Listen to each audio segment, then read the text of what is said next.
पुयंजे ग्रामपंचायतीकडून गेल्या 5 वर्षांपासून अपंग निधी वितरित न केल्याच्या निषेधार्थ रुद्र अपंग सामाजिक सेवा संस्था महाराष्ट्र राज्य यांच्या वतीने आज पनवेल पंचायत समिती येथे आंदोलन आणि उपोषणाला सुरुवात करण्यात आली। या आंदोलनात पुयंजे गावातील अनेक अपंग बांधव सहभागी झाले असून त्यांच्या हक्कांचा निधी असूनही ग्रामपंचायत दुर्लक्ष करत असल्याचा गंभीर आरोप करण्यात आला आहे। आंदोलनकर्त्यांची मागणी: अपंग बांधवांना थकीत निधी तात्काळ वितरित करावा। पुयंजे ग्रामपंचायतीच्या कारभाराची तपासणी करण्यात यावी। अपंग नागरिकांसाठी असलेली सर्व सरकारी योजना नियमित लागू कराव्यात।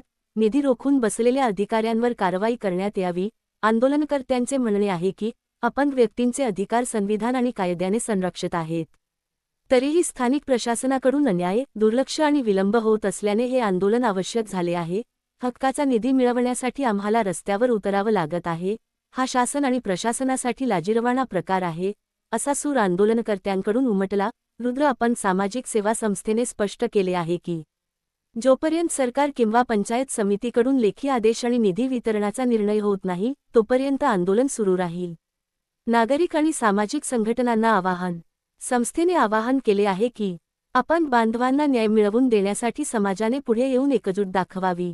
स्थान: पंचायत समिती कार्यालय, पनवेल। आजचा आंदोलनाचा पहिला दिवस 2 डिसेंबर 2025।